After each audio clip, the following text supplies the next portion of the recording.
बीच बाजार में गोली मार के हत्या की गई। दिन जो है जो घटना हुई वहाँ पे सारी दुकानें खुली हुई थी। नॉर्मली 7 बजे खुल जाती है, उस दिन सारी दुकानें खुली 10 बजे के बाद। ये आग बुझने वाली नहीं है जब तक न्याय नहीं मिल जाता आशुतोष श्रीवास्तव जी को। लेकिन इस तरह पत्रकार को ही जब मार दिया जाए, जैसे आप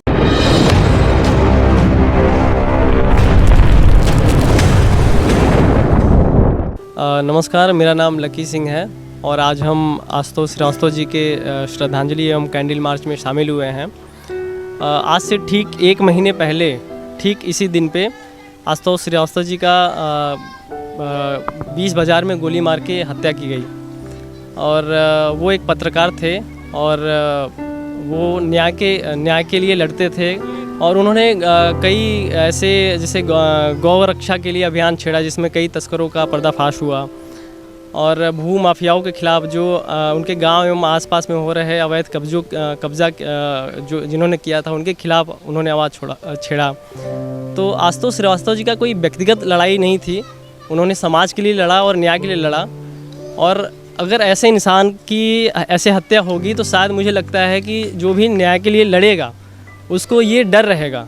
तो हम लोगों ने और हमारे अलावा यूपी के कई अन्य ज़िलों में ऐसी कैंडल मार्च और श्रद्धांजलि दी गई है, आज ही के दिन दी गई है ताकि उनको न्याय मिल सके। और उनके परिजनों को अभी तक जो भी कार्रवाई हुई है, 1 महीना हो गया है, उनके परिजनों को शायद क्या ये हम पूर्णतः कह सकते हैं कि वो संतुष्ट नहीं है और ये बात योगी जी तक पहुंच चुकी होगी या पहुंचने वाली होगी या पहुंचे। हम ये चाहते हैं कि जल्द से जल्द कार्रवाई हो और सीबीआई जांच की मांग भी हम कर रहे हैं और हम चाहते हैं कि इनको न्याय मिले ताकि हर वो इंसान के अंदर वो जागृति आए, वो सोच सके कि हम न्याय के खिलाफ लड़ें।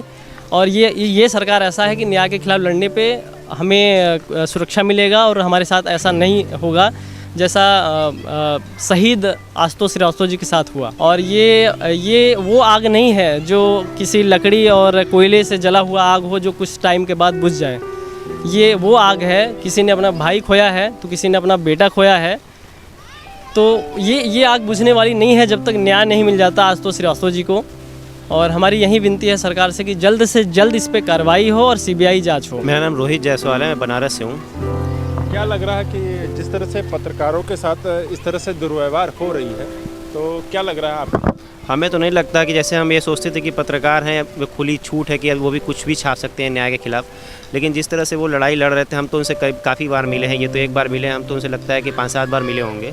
और वो सिर्फ जैसे गांव के लिए काम करते थे, गांव के किसी का ज़मीन कोई हथिया लिया उसके लिए लड़ते थे, उनको दिलाते थे। गांव समाज में बहुत से उन्होंने काम किए। वहाँ पे काफ़ी मुस्लिम आबादी भी है जिसमें बहुत बड़े बड़े नाम भी है, जिसकी वजह से वहाँ पुलिस प्रशासन अपना काम नहीं कर पा रही है। तो ये भी एक कारण है कि जिसमें वो उनका परिवार बहुत खुश नहीं है, इस वजह से उनकी सर्विस से, पुलिस सर्विस से जो भी है। क्योंकि उस दिन जो है जो घटना हुई वहाँ पे सारी दुकानें खुली हुई थी। नॉर्मली 7 बजे खुल जाती है, उस दिन सारी दुकानें खुली 10 बजे के बाद। तो ये कुछ समझ में नहीं आता है कि वहाँ पुलिस प्रशासन क्या कर रही है और क्या नहीं कर रही है। बहुत ही वो निस्वार्थ भाव से लड़ते थे। आज उनका घर आप जाके देख लीजिए, उनके घर में ऐसा कोई आपको माहौल नहीं मिला कि बहुत लग्जरियस लाइफ जी रहे हैं। एक कमरा है छोटा सा, उसी में रहते थे और सब पूरा गाँव के लिए वो लड़ते थे। तो ऐसे आदमी का और पत्रकारों का हत्या हो जाना, फिर वो कौन पत्रकार हमारे लिए लड़ेगा या कौन पत्रकार अपने समाज के लिए लड़ेगा। और ये आज का आयोजन इसलिए हुआ है कि इसमें बड़े बड़े नाम हैं और जितना उचित कार्रवाई पुलिस को करना चाहिए था या कार्रवाई करनी चाहिए थी वो नहीं हो पाया है। जाहिर सी बात है, इसमें बड़े नाम हैं तो शायद पुलिस भी कतरा रही होगी। 1 महीने हो गए, वो जो हम चाहते थे कि इनके साथ न्याय हो वो हो नहीं पाया है। तो योगी जी से बहुत सारी उम्मीदें हैं हमारी, और उन्होंने ऐसा नहीं है कि अपराधियों को नहीं मतलब किया, उन्होंने बहुत अच्छा उन्होंने काम भी किया। लेकिन इस तरह पत्रकार को ही जब मार दिया जाए जैसे आप कर रहे हैं, और आप ये जो हमारी बात कौन पहुंचाता है वहाँ तक, सरकार तक कौन पहुंचाता है? हर एक चीज़ का माध्यम होता है, एक मीडिएटर होता है। आप एक वो मीडिएटर है, वो कड़ी है जिसको हर चीज़ आदमी जोड़ता है। जैसे हमें कोई दिक्कत हुई तो आपके थ्रू हम पहुँचाएंगे, हम डायरेक्ट थोड़ी बोलेंगे मोदी से या योगी जी से। तो एक माध्यम होता है। जब आप ही माध्यम नहीं रहेंगे, आप ही मारे जाएंगे, तो मैं किसके खिलाफ क्या कहूँगा या किसके कौन कहेगा? तो ये एक बहुत बड़ी नीति है, बहुत बड़ी चीज़ है कि योगी सरकार को इसमें सोचना चाहिए कि पत्रकारों को इस तरह मारा जा रहा है। खैर वो खाली पत्रकार नहीं थे, वो गौ हत्या जो होती थी उस इलाके में, शाहगंज इलाके में, तो उसको रोकते थे। उसके ऊपर भी उनके ऊपर काफ़ी एक्ट लगाया गया। वो माफिया के खिलाफ भी, जैसे हमने बताया कि वहाँ काफ़ी गांव के ज़मीनें हत्या के वो जो है बाउंड्री करा लेते थे, उसके खिलाफ भी, उस वजह से भी उनकी हत्या हुई। एक चीज़ मैं बताऊँगा कि मुझे मालूम है, वीडियो भी है उनके स्टेटस पे या फेसबुक पे, कि उन्होंने 1 महीना पहले जो है बोला था कि मेरी हत्या कभी भी हो सकती है। उसके बाद उन्होंने जो है पुलिस प्रशासन से उन्होंने सिक्योरिटी मांगा तो उनको नहीं मिला। उसके बाद भी उनकी हत्या हो जाती है। हाँ, उनके बाद भी उनकी हत्या हो जाती है। तो अब आदमी कहाँ जाएगा? या तो अपने पास रखे सामान, अपने पास रखे ताकि अपनी सुरक्षा स्वयं कर सके, वो भी जो है इलीगल है। तो आदमी क्या करे? मैं योगी जी से विनम्र निवेदन करूँगा कि इस पर कठोर से कठोर कार्रवाई करें और जो भी अपराधी है उसको जो है उसकी सज़ा मिले। हाँ जी, आज से कुछ साल पहले ये बात योगी जी तक पहुंची थी और उन्होंने उनको जानकारी भी थी कि इस गांव में अवैध कब्ज़ा हुआ है। उन्होंने बोला था कि इस पे बुलडोज़र चलेगा।